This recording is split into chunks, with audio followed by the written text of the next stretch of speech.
You're welcome to the news on NTA International. I'm Lami Ali. Hannah Olenka is the sign language interpreter. This news can be watched on the various social media platforms displayed on your screen. Let's now begin with the headlines.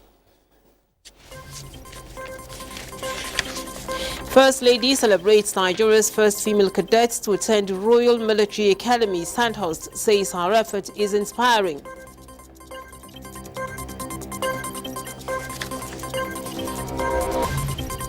European Union to drop 6 years rule of law proceedings against Poland.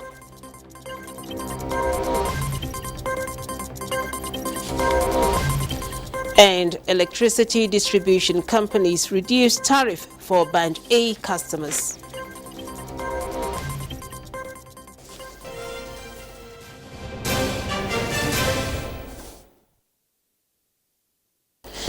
The federal government says it is aware of false alarms being raised in some quarters, alleging discussions between it and some foreign countries on the sighting of foreign military bases in the country. A statement signed by the Minister of Information and National Orientation, Mohammed Idris, explains, however, and urges the general public to totally disregard this falsehood. The minister reiterated that the federal government is not in any such discussion with any foreign country, emphasizing that Nigeria has not received or is considering any such proposals from any country on the establishment of any foreign military base in Nigeria. The Nigerian government, the minister pointed out, is already enjoying foreign cooperations in tackling ongoing security challenges, and that President Bola Tinubu remains committed to deepening all partnerships with the aim of achieving the national security objectives of the Renewed Hope agenda.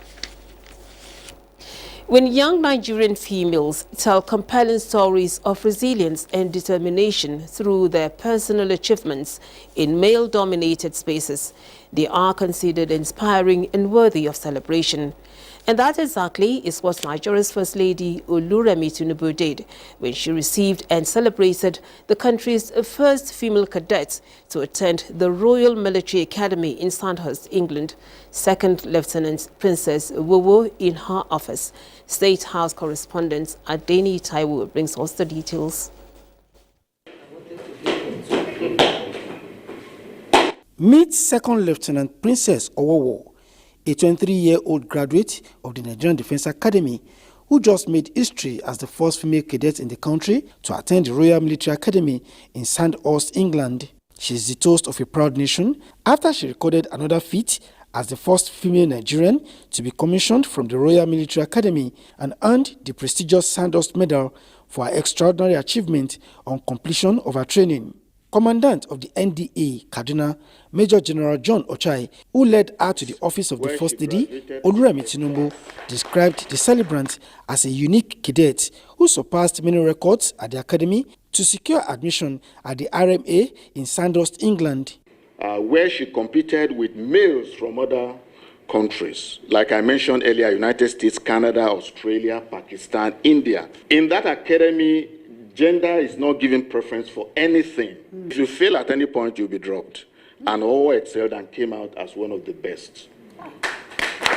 For making the nation proud and opening the door for other women to dream, the celebrant got a standing ovation from Nigeria's First Lady. You've definitely become a reference point in the army. And I want to thank the Nigerian army for giving you that opportunity. You know, you've opened doors for other women so that they can look at them and say, okay, you know, even if they don't measure up, let's give her a trial. Know that other young ladies we want also be part, and we'll have more of them.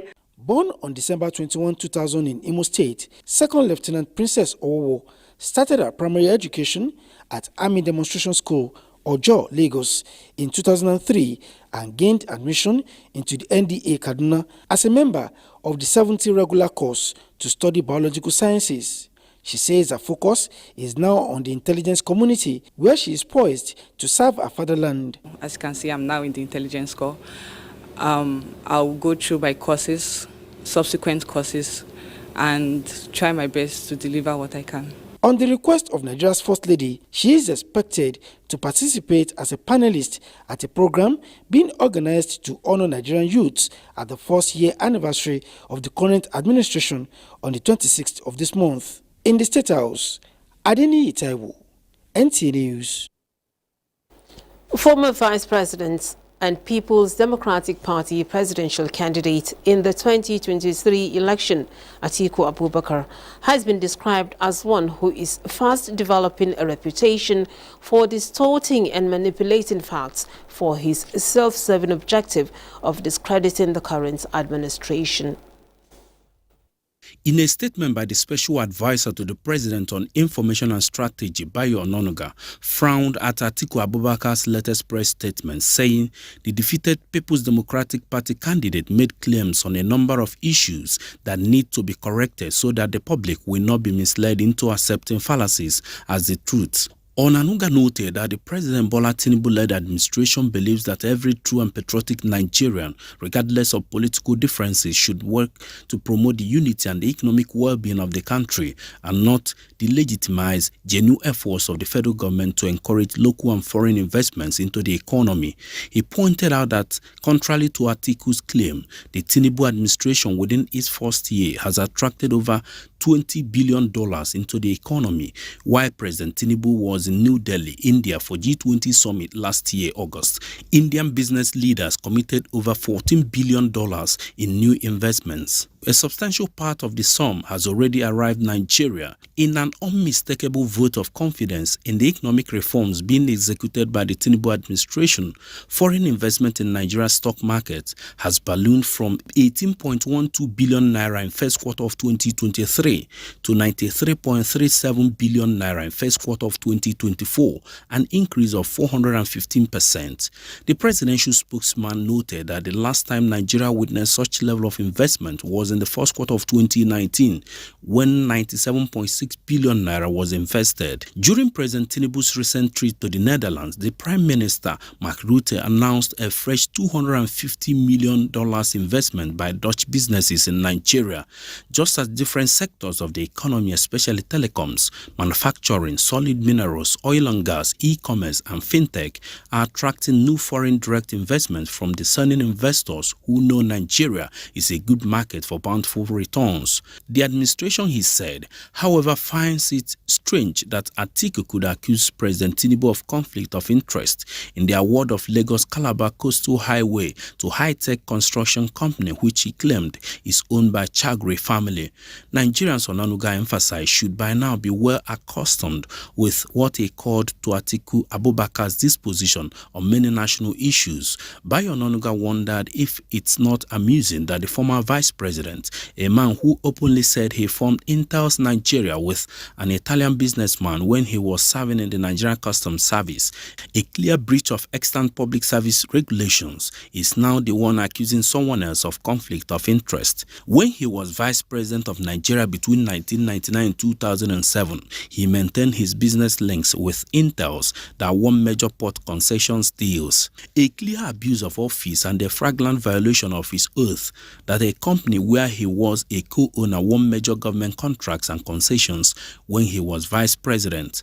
As chairman of the National Council on Privatization, he approved sales of over 145 state-owned enterprises to his known friends and associates, and openly said during his campaign for the presidency last year that he would do the same if elected. It is important to state clearly, Bayo Onanuga maintained that Nigerian being alleged is a 38-year-old adult who has a right to do business and pursue his business interests in Nigeria and anywhere in the world within the limits of the law. For the records, the presidential spokesman pointed out that the dramatic persona joined the board of directors of CDK in 2018, more than 6 years ago. Information about owners and shareholders of CDK is a matter of public record that can be openly accessed from the website of the Corporate Affairs Commission and CDKCs. Atiku and his proxy did not need a little-known journal to recycle open-source information to make a fallacious argument, and only one member of the clan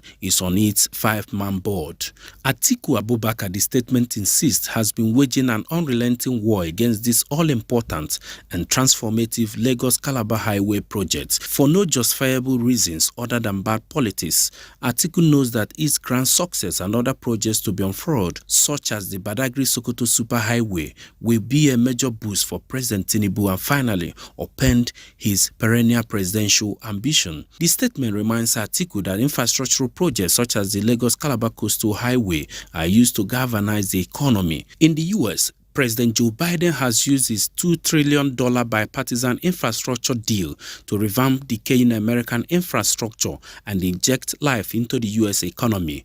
How can an elder statesman be waging a campaign of calumny against the economic fortunes and prosperity of a country he wishes to govern, or trying to scuttle a project that will bring prosperity to 9 coastal states and the nation in general? That Nigeria's economy is being reclassified by the IMF as the 4th largest in Africa is a stale news. This happened because of the devaluation of the Naira and President Tinubu's determined effort to set the economy on the path of sustainable growth. Under the progressive, bold, inventive and innovative leadership of President Tinubu, Nigeria will bounce back to where it rightfully belongs as Africa's largest market and biggest economy. It now to health matters. Nigeria has convened a national dialogue on pandemic fund application. Coordinating Minister of Health and Social Welfare, Professor Mohammed Alpati, says this is part of efforts to strengthen Nigeria's ability to prevent, prepare for and respond to disease outbreaks that could lead to pandemic. Uche Gochukwu tells us more. With Nigeria, like many nations globally, grappling with the socio-economic effects of the COVID-19 pandemic, ensuring that allocated funds are used efficiently and effectively has become paramount. The gathering here is with a shared commitment to foster transparency, collaboration, strategize and ensure Nigeria's application for the $25 million pandemic fund is effectively used in addressing national needs. It will be channeled into 3 thematic areas of human health, animal health and environment. This dialogue serves as a platform for a meaningful exchange to refine strategies so that our national priorities will be clearly defined. And so in the context of the pandemic fund, we thought that the application that Nigeria put forth should truly reflect that intersectorality that is necessary to safeguard our nation's health security and that strengthen national systems. United in their quest for transparency and accountability, implementing partners express commitment to address challenges and ensure resources are utilized to safeguard public health and mitigate the impact of future health emergencies. This dialogue will open us up to more and more of those opportunities to see where are the loopholes and what we need to do. Really looking forward to understanding the priorities of Nigeria and how Gavi can directly support. As we think of the pandemic fund application itself, it's also an opportunity to think about the fuller program for health security in the country. Funding is important, and we want to work together to support NCDC to be the driver of these efforts. At the end of the dialogue, Nigeria is expected to submit its application before May 17, 2024, which is the deadline. Uche Ugochukwu, NTA News. One offshoot of the National Summit on Justice 2024 is premium on training and retraining of judicial officers, thereby equipping them for the task of adjudication on both civil and criminal cases. It is in the light of this that the National Judicial Institute, the training arm of the judiciary organizes an induction course for the new judicial officers in Abuja. Daily Atumbi of our Judiciary Desk reports. These are the new set of professionals who used to be members of the bar, but now on the bench as judicial officers following their recent appointments. As judicial officers of the Superior Court, they are saddled with the responsibilities of addressing injustice, protecting the rule of law, promoting equality before the law, as well as protecting the fundamental rights of the people. One of the expectations of the National Judicial Council from these new judicial officers is expeditious dispensation of justice. The NJC equally expects them to always be on the side of justice through fair adjudication of matters before them with their integrity intact. As judicial officers, they are to be firm and be open-minded and lead their courtrooms by good example. In the eye of members of the public, they are the last hope of the common man. You must resist any influences that attempt to compromise your integrity and impartiality. Be humble in recognizing the limits of your knowledge. Be firm, decisive, and open-minded. Develop attentive listening capabilities, yet be masters and leaders of your courtrooms. This induction course is designed for you to begin to understand the intricacies and techniques involved in the adjudication and judicial proceedings and the expectation placed on you by the litigants, court users, and general public who are interested in justice, human rights, and maintenance of rule of law. With the team repositioning the courts for better justice delivery, the judicial officers as priests in the Temple of Justice have the onerous task of being upright in all their judicial duties. In Abuja, Dele Atumbi, NTA News. You're watching news at 7 on NTA International. We pause for a break. Do stay tuned for more reports. Thank you for staying. The electricity distribution companies have announced a downward review of tariff for Band A feeders to 206 Naira 80 kobo kilowatts per hour as against 225 Naira. The new tariff takes effect from May 6, 2024. Meanwhile, tariff for bands B, C, D, and E remain unchanged. The Nigerian Electricity Regulatory Commission had directed the distribution companies to reduce the tariff of their Band A feeders in view of the current reduction in foreign exchange, which was one of the components considered before the tariff increase in April.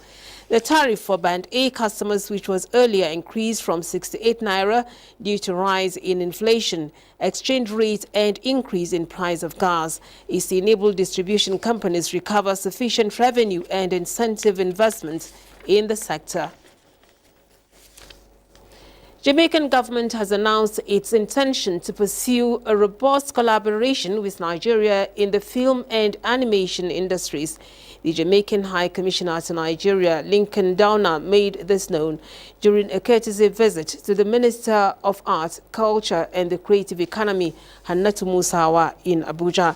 The High Commissioner emphasized the strong ties between Jamaica and Nigeria, highlighting the existing creative industry exchanges and expressed enthusiasm for expanding the collaborations. He noted that Nigeria has supported Jamaica through the Technical Eco Program, which has facilitated exchanges in areas like batik and jewelry making. Hannatu Musawa, while welcoming the proposal, expressed interest in the audio-visual film production agreements and Jamaica's film development initiative. She highlighted Nigeria's NTAi program, which provides financial support to creatives, pointing out that there is a natural partnership between Nigeria and Jamaica, especially in arts and culture, adding that the cultural exchange proposed by the Jamaican government will go a long way in bringing to bear positive values for both countries. President, African Union Commission Musa Faki Mahamat has condemned the deadly bombing against displaced persons camps in Lakvert and Mugunga on the outskirts of Goma, North Kivu province in the Democratic Republic of Congo. The AU Commission's president sends deepest condolences to the families of the victims, the governments and the people of the Democratic Republic of Congo.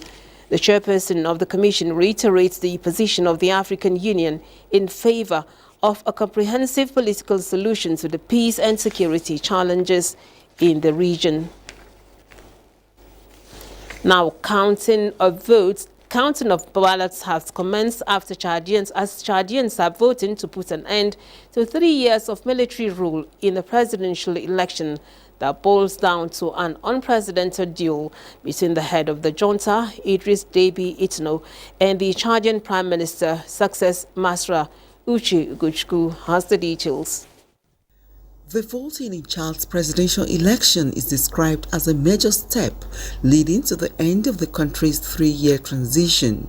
The polls were marked by delays, opening 1 hour behind schedule in some areas. Transitional President Mohamed Debi kicked off the exercise by casting his ballot in the capital, N'Djamena. He said he was proud to have fulfilled his promise to respect the deadline for elections that will signal a return to constitutional order. 8 million people are eligible to vote in this election, with a choice of 10 candidates, including the military leader Debi and the Prime Minister Success Masra. An election observer from the opposition Transformers Party, who was at a polling station in the 7th district of the capital, N'Djamena, questioned ballot paper records and voting conduct. But an election official, Kyago Pacha, said it was a genuine lack of ballot papers rather than foul play, insisting they had already called those in charge. There were also reports of some electoral officers not allowing some voters to cast their ballots. People who registered to vote in other regions outside N'Djamena were not allowed to vote in polling centers in the capital. Election officials defended this, saying they were following the electoral code. Uche Ugochukwu, NTA News. The EU said Monday it will drop action started against Poland 6 years ago over rule of law concerns that could have led Warsaw to lose its votes in the bloc's affairs. Chukwunonso Wabweze reports that the announcement was welcomed by the Polish government. The European Commission said it intends to withdraw the procedure launched in December 2017 under Article 7 of the Treaty on European Union after Warsaw's new centrist government took steps to remedy the issues. The EU Commission chief Ursula von der Leyen said after more than 6 years, there is the belief that the Article 7 procedure can be closed. Congratulating Polish Prime Minister Donald Tusk and his government on this important breakthrough. Poland Funds and Regional Policy Minister called the decision good news for Poland, saying it strengthens Poland's position in the European Union and makes her a strong player. He further stated that there is no longer a dark shadow over Poland. Article 7 procedure was started because of controversial moves by Poland's previous right-wing government, including creating a special disciplinary chamber with power over the country's judges and a ruling claiming that EU law ranked lower than Polish national law. Brussels viewed the moves as democratic backsliding and undermining EU standards and threatening rule of law in the bloc. The Commission, the official guardian of the bloc's treaties, reacted by initiating the Article 7 procedure, which the European Parliament endorsed in 2018. But late last year, a new pro-EU government took power in Poland under Prime Minister Donald Tusk, a former president of the European Council, which represents the bloc's 27 member countries. Since Tusk took office, Poland has undertaken reforms of the country's judicial system, re-recognized the primacy of EU law, and made other moves to address Brussels' concerns. As a result, the Commission said in a statement Monday, it considers that there is no longer a clear risk of a serious breach of the rule of law in Poland within the meaning of Article 7.1 of the Treaty on European Union. It will take its intention to drop the Article 7 procedure to the next meeting of the EU's European Affairs Ministers on May the 21st. After that consultation, the Commission intends to formally withdraw its Article 7 action, it said. Already in February, the Commission approved the release of up to 137 billion euros in frozen EU funds for Poland, noting progress on judicial reforms. The European Parliament in September 2018 initiated a separate Article 7 procedure against Hungary for restricting independent media, civil society, arts and culture. Chukwunonso Wabweze, NTA News. African Union of Broadcasting Media Summit on Climate Change has opened in Nairobi, Kenya. Uche Ugochukwu reports that the summit focuses on disaster risk reduction and effective early warning systems. More than 60 journalists from 30 countries in Africa and partners from around the world meet to discuss African media solutions to disaster risk reduction in the face of a changing climate. With the theme, Disaster Risk Reduction and Effective Early Warning Systems, African Media Solutions, The opening session of the summit had conversations centered around the impacts of climate change on the African continent and the task at hand for the media to scale information that will help people deal with associated hazards without allowing them to degenerate into disasters. The media plays a crucial role in raising awareness and facilitating action on climate change through objective reporting and the clear communication of weather forecasts. The collaboration between the UN Office for Disaster Risk Reduction and the World Broadcasting Union strives to enhance broadcasters' ability to provide prompt and easily understandable early warnings, while also integrating disaster risk reduction reporting into their programming. Through timely information sharing by the media, experts agree lives will be saved and people will get the opportunity to brace themselves to also reduce losses in livelihoods and property.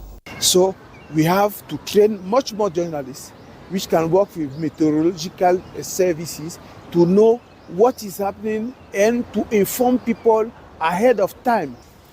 And to this end, we are encouraging the establishment of working groups, bringing together national Met offices, national disaster management agencies, and national broadcasters. The summit features sessions on early warning systems, overview of disaster impacts in Africa, and prospects for creating linkages and connections between meteorological offices and broadcast media organizations in Africa.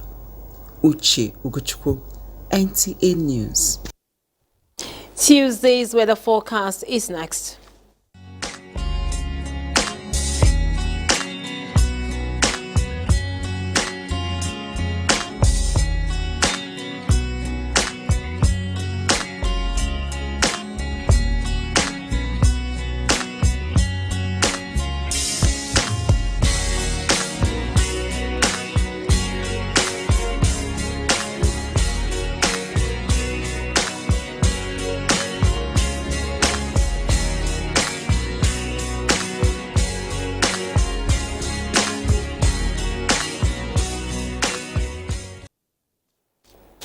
And this is where we end the news for today. Thank you for being a part of it.